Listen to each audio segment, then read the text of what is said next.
Vamos dar continuidade ao nosso assunto, que agora é colisões. A colisão existe quando dois corpos se chocam, exercendo uma força entre eles, que faz com que se movam em uma linha reta antes e depois da colisão. Existem dois tipos de colisões, sendo elas elásticas e inelásticas. A inelástica ela pode ser dividida em dois tipos, sendo perfeitamente inelástica ou parcialmente inelástica. Primeiro, então, vamos começar com as colisões elásticas. Podemos afirmar, então, que uma colisão ela é elástica quando temos a conservação do momento linear, ou seja, quando temos a quantidade de movimentos do sistema antes igual à quantidade dos movimentos do sistema depois. Como aqui está representada a nossa fórmula, a massa do meu objeto 1 vezes a sua velocidade inicial, mais a massa do meu objeto 2 vezes a sua velocidade inicial, que vai ser igual à massa do meu objeto 1 vezes a velocidade final dele, mais a massa do meu objeto 2 vezes a sua velocidade final. Além disso, também temos a conservação de energia, ou seja, a energia cinética ela vai ser a mesma antes e depois da colisão. Como está representado aqui na nossa fórmula, 1/2 do meu objeto 1 vezes a sua velocidade inicial ao quadrado, mais 1/2 da minha massa 2 vezes a velocidade inicial dela ao quadrado, vai ser igual a sua 1/2 da minha massa 1, velocidade 1 ao quadrado final, mais 1/2 da minha massa 2, vezes a velocidade 2 ao quadrado. Aqui a gente pode observar como normalmente acontece. O meu objeto A nessa direção com a sua velocidade inicial e aqui o meu objeto B com a sua velocidade inicial. A característica principal dessa colisão elástica é que após o choque, a partícula muda de direção.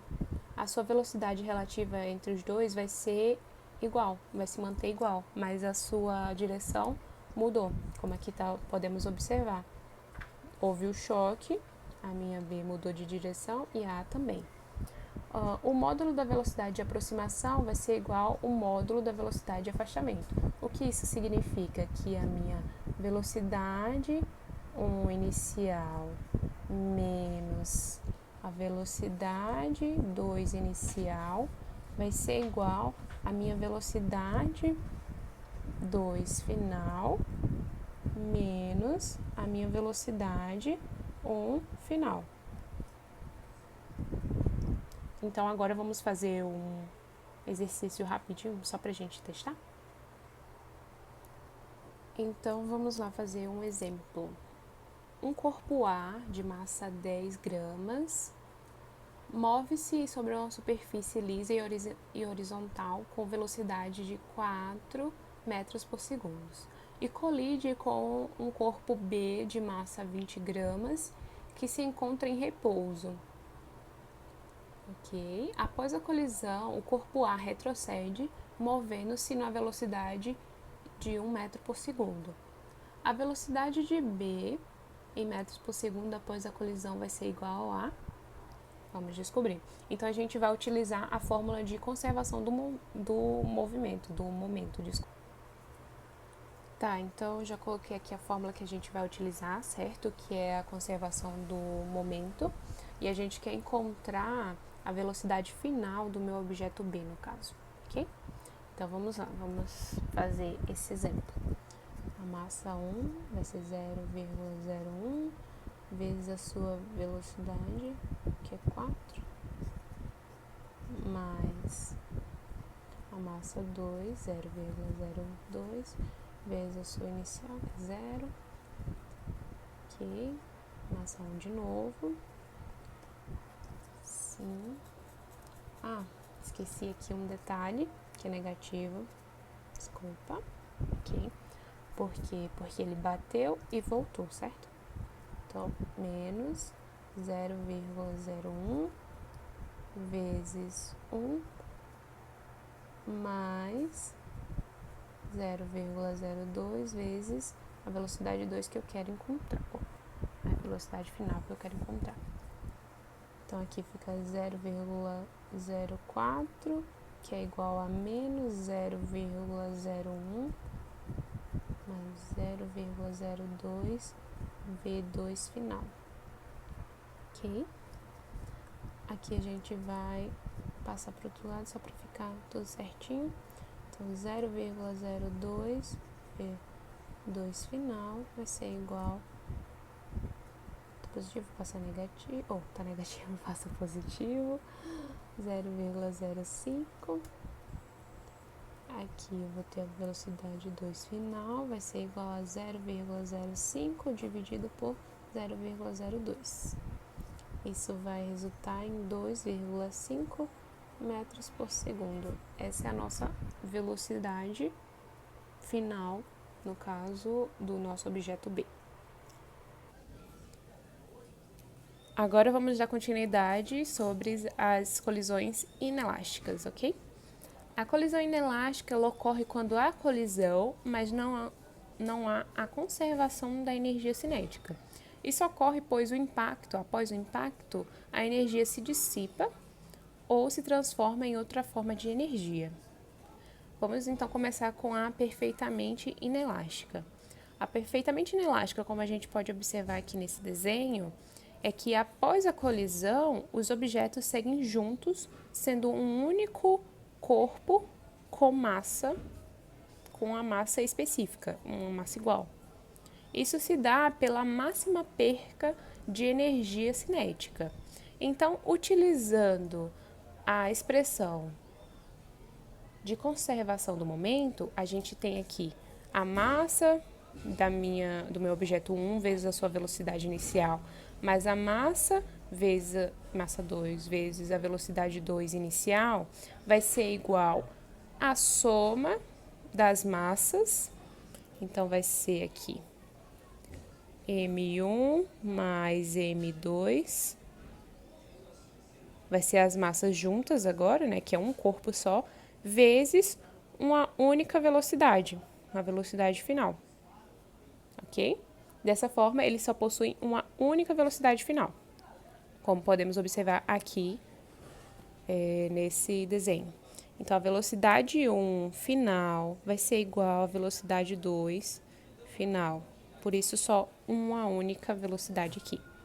Então, como a gente pode expressar a velocidade final? Como a gente pode encontrar ela? Então, utilizando nossa expressão aqui de cima, a gente só vai isolar o valor da minha velocidade final. Então, velocidade final vai ser igual a massa 1 vezes a velocidade 1 inicial, inicial, mais a massa 2 vezes a velocidade 2 inicial. O que estava multiplicando passa sendo dividido pela massa 1 mais a massa 2. E assim a gente encontra o valor da minha velocidade final. Perfeito? Agora vamos falar sobre a parcialmente inelástica. A parcialmente inelástica, nesse caso, só parte da energia cinética se conserva, de forma em que a energia final vai ser menor do que a energia inicial.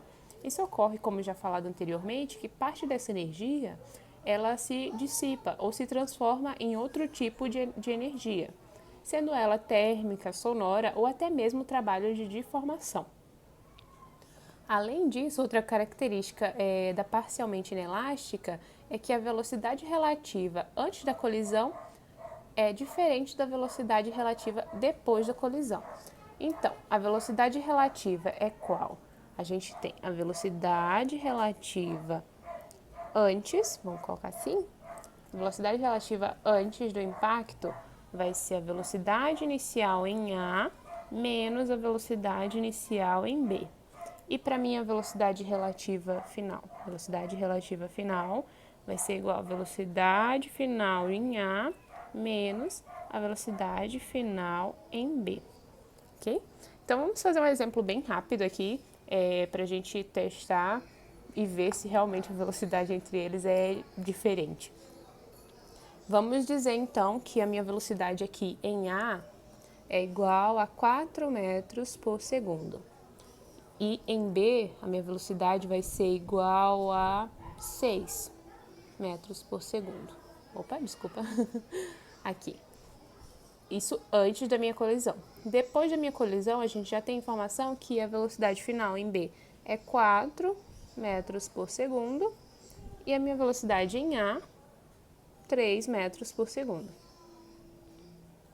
Ok? Com esses dados, vamos agora fazer aqui para ver a velocidade relativa antes e depois da colisão. Antes da colisão, velocidade relativa antes vai ser igual a velocidade inicial em A, 4 metros por segundo, menos a velocidade em B, sendo 6, no caso, menos 6, que ele está no lado oposto, ele está indo contra o A, ok? Então, vamos lá.